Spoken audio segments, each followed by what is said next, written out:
మహిమ కలుగునుగాక. ఈ రాత్రికాల సమయంలో ఈ సువార్త కూడికలో పాల్పంపులు పొందే చక్కని అవకాశాన్ని నాకు ఇచ్చిన దేవాది దేవునికి హృదయపూర్వకమైన కృతజ్ఞతలు. స్థానిక సంఘ కాపరి ఆత్మీయ సహోదరుడు ఇర్మియా పాస్టర్ గారికి, వారి కుటుంబానికి, సంఘానికి ప్రత్యేకమైన వందనాలు. ఈ ప్రార్థన కూడికలో పాల్పంపులు పొందిన మీ అందరికీ ప్రత్యేకమైన వందనాలు తెలియపరుస్తున్నాను. మరొకసారి బిగ్గరగా దేవునికి స్తోత్రం చెల్లిద్దామా? హల్లెలూయా. సంతోషంగా హల్లెలూయా. దూరాన సమీపాన దేవుని యొక్క మాటలను వింటున్న మీ అందరికీ కూడా, ముప్పాళ్ళ గ్రామ ప్రజలందరికీ కూడా ప్రభువైన యేసుక్రీస్తు నామంలో నా హృదయపూర్వక వందనాలు తెలియపరుస్తున్నాను. మరి సేవకులు అనుకున్న రీతిగా ఈ స్వార్థ కూడికను ఏర్పాటు చేయడానికి దేవుడు కృప చూపించాడు. ఈ స్వార్థ కూడికలో మరి మొట్టమొదటిసారి నేను ఈ ముప్పాళ్ళ గ్రామాన్ని సందర్శించడం జరిగింది. మరి రాత్రికాల సమయంలో మిమ్మల్ని అందరినీ కూడా చూసి దేవుని నామంలో మరి మీ అందరితో కలిసి సంతోషించటం దేవుడు నాకు అనుగ్రహించిన గొప్ప భాగ్యం. సమస్త మహిమ, ఘనత, ప్రభావములు మన దేవునికే చెందునుగాక. మరి నేను క్లుప్తంగా ఒక 10 నిమిషాలు మాత్రమే దేవుని యొక్క వాక్యాన్ని పంచుకోవాలని ఇష్టపడుతున్నాను. ఎందుకంటే దైవజనులు జాన్ బాబు పాస్టర్ గారు మన మధ్యలో ఉన్నారు. వారు సవిస్తారముగా దేవుని యొక్క మాటలను మనతో మాట్లాడనై ఉంటుండగా మరి సమయాన్ని మరి సేవకులకి ఎక్కువగా అప్పగిస్తే అది భావ్యంగా ఉంటుందని నా అభిప్రాయం. మంచిది, సమయాన్ని వృధా చేయకుండా ఒక 10 నిమిషాలు దేవుని యొక్క మాటలను విందాం. రాజుల 2వ గ్రంథము 5వ అధ్యాయంలో అక్కడ ఒక సంఘటన మనందరికీ తెలుసు. నయమాను అనే సిరియా దేశపు సైన్యాధిపతి ఉంటాడు. ఆయన చేత సిరియా దేశానికి యెహోవాయే జయము కలుగ చేశాడు అని అక్కడ మనం చదువుతాం. నా దేవుని ప్రియమైన వాళ్ళారా, ఈ సిరియా దేశ ప్రజలు ఎవరి మీద వారి యుద్ధానికి వెళ్ళి జయాన్ని పొందుకున్నారంటే, దేవుని చేత ఏర్పాటు చేయబడిన ఇశ్రాయేలు ప్రజల మీద యుద్ధానికి వెళ్ళి జయాన్ని పొందుకున్నారు. ఆ జయాన్ని పొందుకోవడానికి కారణం ఎవరంటే, ఇశ్రాయేలు ప్రజలను స్వకీయ సంపాద్యంగా ఏర్పరచుకున్న జీవం కలిగిన దేవుడే. ఆ దేవుడే సిరియా దేశానికి తన ప్రజల మీద జయాన్ని కలుగ చేశాడంట. ఇది చాలా విచిత్రమైన విషయం. ఎందుకు ఇశ్రాయేలు ప్రజల మీద మరి పొరుగు దేశం శత్రువులుగా మరి ఉన్న సిరియా దేశ ప్రజలు వారు జయం పొందటానికి దేవుడు ఎందుకు అనుమతించాడంటే, కీర్తనల గ్రంథము 106వ కీర్తనలో ఇశ్రాయేలు ప్రజల యొక్క వైఖరి దేవుని పట్ల ఎలాగున్నదో మనం అక్కడ జాగ్రత్తగా గమనించగలిగినట్లయితే, కీర్తనల గ్రంథము 106వ కీర్తనలో నేను త్వరగా చదువుతాను. 106వ కీర్తన 13వ వాక్యంలో, వారు దేవుడి యొక్క మరి దేవుని నుండి వారు అనేకమైన మేలులను పొందుకున్నారు, వాటిని అనుభవించారు. అయితే వారు మొదటిగా దేవుని యొక్క కార్యాలను మరచిపోయారు. ఆయన యొక్క ఆలోచన కొరకు, ఆయన యొక్క నడిపింపు కొరకు వారు కనిపెట్టలేకపోయారు. మరి దేవునిని వారు శోధించారు. అలా వారి యొక్క పరిస్థితి దేవునికి విరోధముగా వారు ప్రతి విషయంలో కూడా వారు దేవునిని బహుగా శోధించినట్లుగా, దేవుని యొక్క కార్యాల పట్ల వారు విశ్వాసము లేకుండా ప్రవర్తించినట్లుగా దేవుని యొక్క లేఖన భాగాల్లో మనం చదువుతున్నాం. నా దేవుని ప్రియమైన వాళ్ళారా, ఇలాంటి పరిస్థితుల మధ్యలో ఉన్న వారికి బుద్ధి కలగటానికి తన యొక్క మహిమ ఏందో, తన యొక్క శక్తి ఏందో మరి శత్రువుల ద్వారా కూడా తన ప్రజలైన ఇశ్రాయేలు గ్రహించి మరలా దేవుని వైపు తిరగటానికి దేవుడు సిరియా దేశానికి జయము కలగ చేశాడు. నా దేవుని ప్రియమైన వాళ్ళారా, మనం ఎన్నడూ కూడా మరచిపోకూడదు. మనము దేవునిని మరచిపోయి దేవుని యొక్క ఆలోచనకు మనము మరి ప్రాధాన్యత ఇవ్వకుండా మనం ఆత్మీయ జీవితంలో అలాగే ముందుకు కొనసాగుతుంటే దేవుడు మనలను కూడా కొన్నిసార్లు శ్రమలనే శత్రువుల చేతికి మనలను అప్పగిస్తాడు. శోధనలనే శత్రువుల చేతికి ఆయన మనలను అప్పగిస్తాడు. దేనికి అప్పగిస్తాడంటే, మనము బాధపడుతూ మరి వాటిల్లో ఉండి మరి దేవుడిని మరి విసర్జించటానికి కాదు, కానీ తిరిగి మరలా దేవుని దగ్గరకు రావటానికే, తిరిగి మరలా మనము దేవుని చేరుకోవడానికి దేవుడు అలాంటి పరిస్థితులను మన జీవితాల్లో కొన్నిసార్లు ఆయన అనుమతిస్తూ ఉంటాడు. కాబట్టి అలాంటి అనుభవాలు ఒకవేళ మన జీవితాలలో ఉన్నట్లయితే మరి నీవు దేవునికి నీ జీవితంలో ఎంత ప్రాధాన్యతనిస్తున్నావు ఒకసారి నిన్ను ప్రశ్నించుకొని మరి దేవుని యొక్క సన్నిధానంలో మరలా నీవు పశ్చాత్తాప పడగలిగినట్లయితే దేవుడు మరలా తిరిగి నిన్ను జ్ఞాపకం చేసుకొని ఆయన నిన్ను తన కౌగిలిలోనికి చేర్చుకుంటాడు. నయమాను మరి సైన్యాధిపతిగా ఉన్నాడు, అతను కుష్ఠరోగిగా ఉన్నాడని దేవుని యొక్క వాక్య భాగాల్లో మనం చదువుతున్నాం. నా దేవుని ప్రియమైన వాళ్ళారా, అతడు సైన్యాధిపతిగా ఉన్నప్పటికీ కూడా అతని జీవితంలో ఒక భయంకరమైన వ్యాధి ఉన్నది, కుష్ఠరోగము. కుష్ఠరోగంతో ఉన్నవారు ప్రజల మధ్య నివసించటానికి వీలు లేదు. వారు మరి వెలుపల నివసించాలి, వారు ప్రజలతో కలిసి జీవించటానికి ఏమాత్రం కూడా అవకాశం లేదు. అయినప్పటికీ కూడా తనలో ఉన్న వ్యాధిని ఆయన కొంతకాలం దాచిపెట్టుకొనగలిగాడు. ఆ వ్యాధి నుంచి అతను ఎంతగా మరి స్వస్థపడాలని ఈ వ్యాధి నుంచి బాగుపడాలని అతను ఎంతగానో ప్రయత్నం చేస్తున్నాడు. నా దేవుని ప్రియమైన వాళ్ళారా, ఆ నయమాను కుష్ఠరోగాన్ని కలిగి ఉన్నట్లుగా నేడు ప్రతి మనిషి కూడా పాపం అనే వ్యాధిని కలిగి ఉన్నాడు. కాబట్టి ఆ నయమాను తనకు కలిగిన కుష్ఠరోగమును బాగు చేసుకోవడానికి అనేక ప్రయత్నాలు చేస్తున్నాడు. మరి అలాంటి ప్రయత్నాలు మనము కూడా చేయాలండి. నేను పాపములో ఉన్నాను, ఈ పాపము నుండి నన్ను ఎవరు విడిపించగలరు, ఈ పాపము నుండి నన్ను విడిపించి పరిశుద్ధతలోకి ఎవరు నడిపించగలరు అని మనము కూడా ఆలోచన చేయాలి. దేవుని యొక్క వాక్య భాగంలో మనం అనేక సార్లు చదువుతుంటాం, ఏలయనగా పాపము వలన వచ్చు జీతము మరణము. కాబట్టి మనము పాపములోనే ఉండి పాపములోనే చనిపోతే మన యొక్క అంతం అనేది భయంకరంగా ఉంటుంది. కాబట్టి పాపము వలన వచ్చు జీతము మరణము. అయితే యేసుక్రీస్తునందు మనము విశ్వాసం ఉంచగలిగినట్లయితే మనకు తప్పకుండా నిత్య జీవం అనేది దొరుకుతుంది. కాబట్టి నా దేవుని ప్రియమైన వాళ్ళారా, మరి అపోస్తల కార్యముల గ్రంథము 16వ అధ్యాయంలో మరి పౌలు శీలలు అక్కడ మరి వారి చెరసాలలో బంధించబడి ఉన్నప్పుడు అక్కడ ఒక అద్భుతం జరుగుతుంది.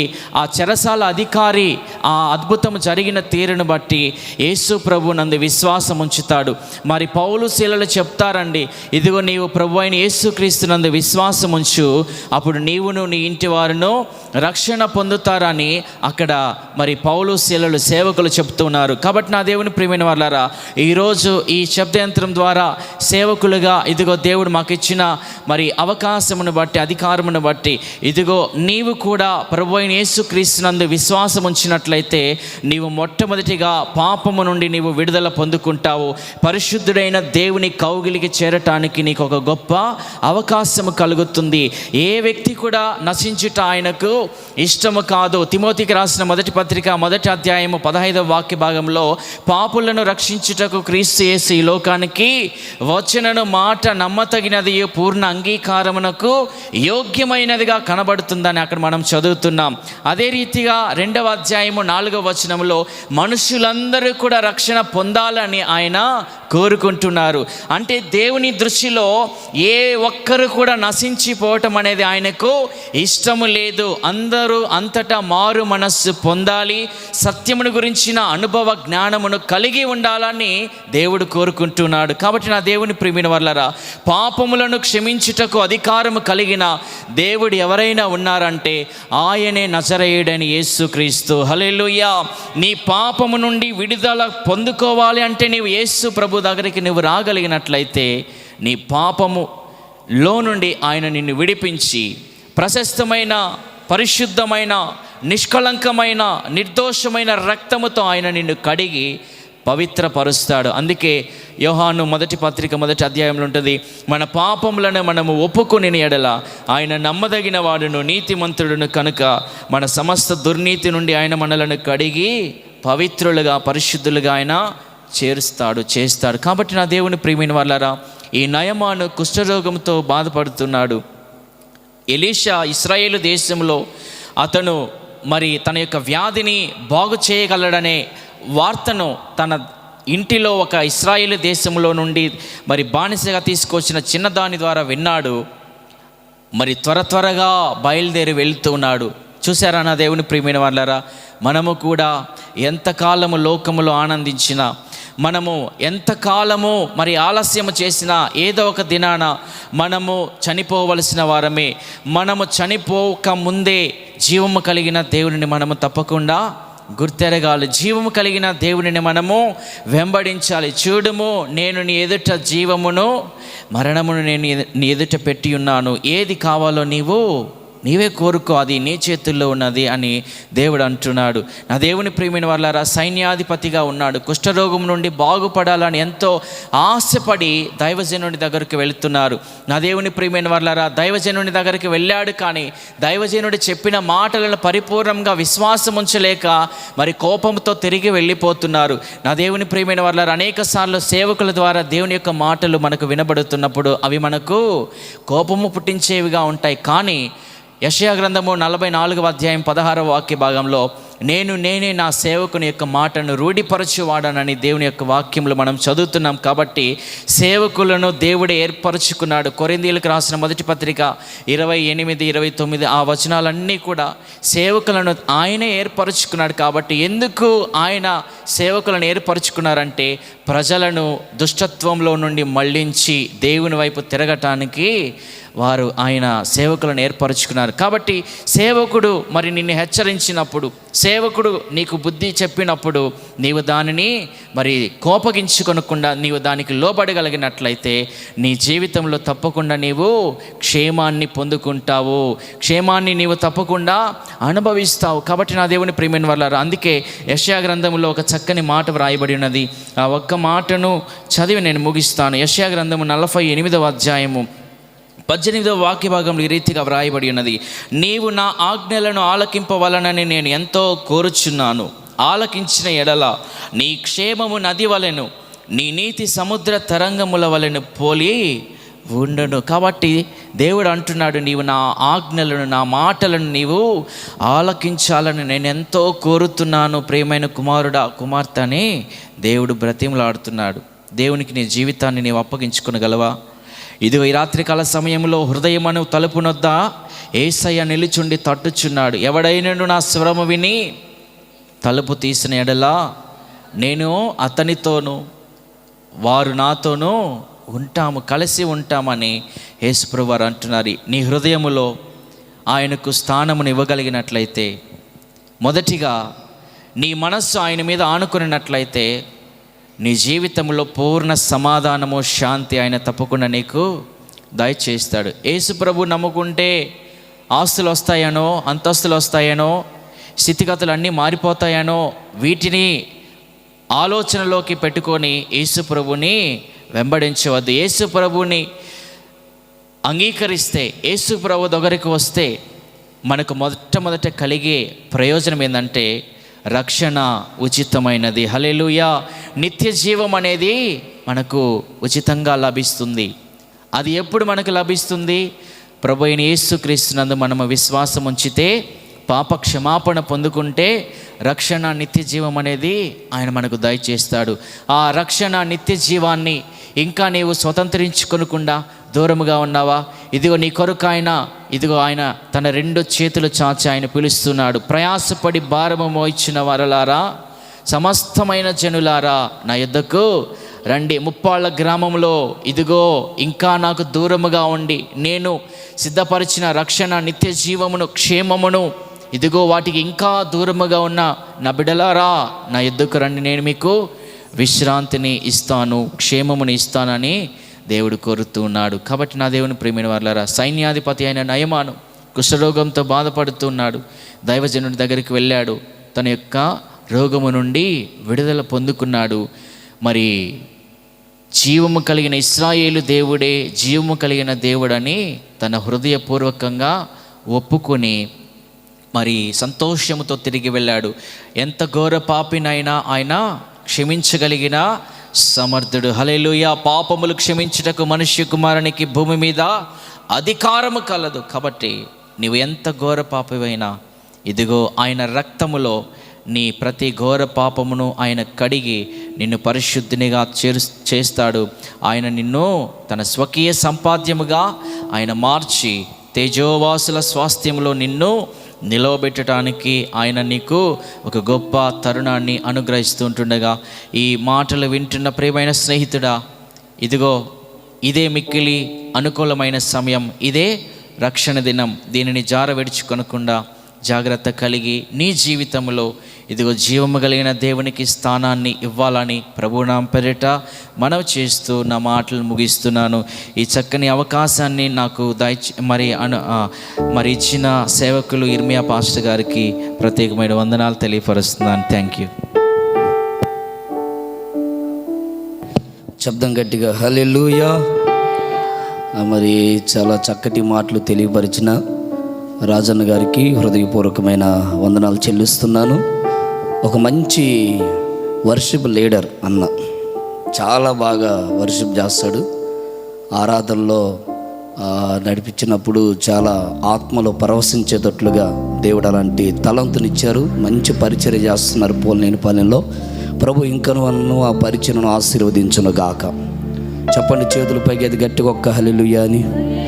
హల్లెలూయా. ఈ మాటలు మన హృదయాల్లో స్థిరపరచబడి ప్రాంతంలో ఎందరైతే ఈ శబ్దం ద్వారా వింటున్నారో వారి జీవితాల్లో ఫలభరితంగా మార్చబడినట్లుగా అందరూ కళ్ళు మూసి ఒక చిన్న ప్రార్థన చేద్దాం. మన మధ్యలో పాస్టర్ జైపాల్ గారు ఉన్నారు, వారు ప్రార్థన చేస్తారు. స్తోత్రం, స్తోత్రం, స్తోత్రం. పరిశుద్ధుడా, కృప కలిగిన తండ్రి, మహోన్నతుడానికి స్తోత్రములు ప్రభువా. నీ సేవకులను ప్రభువా మీరు నిలబెట్టుకుని ప్రభువా నీ ఉన్నతమైన మాటలు మాతో మాట్లాడారు అయ్యా.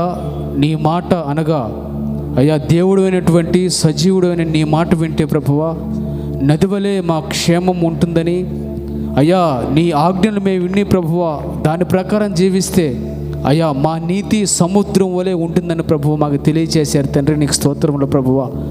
మా ప్రతి అపవిత్రతను ప్రభువా నీ ఎత్తుకు వస్తేనే తొలగింపబడి ప్రభువా అయ్యా క్షేమం ప్రభువా దాగి ఉంటుందని ప్రభువా మీరు మాకు తెలియజేశారు. మహిమ కలిగిన తండ్రి, ఇదిగో ఇక్కడ చేరిన నీ బిడ్డలు ఇదిగో ఎవరైతే వారి వారి గృహాల్లో ఈ మాటలు విన్నారో అయ్యా నీ ఎత్తుకు వచ్చి నీ ద్వారా కలిగే పూర్ణ క్షేమాన్ని ప్రభువా ప్రతి ఒక్కరు పొందుకొని నీ ద్వారా కలిగే ప్రతి ఆశీర్వాదంలో నడిచినట్లు కృప చూపి ఆశీర్వదించమని అయ్యా ప్రార్థన చేయడానికి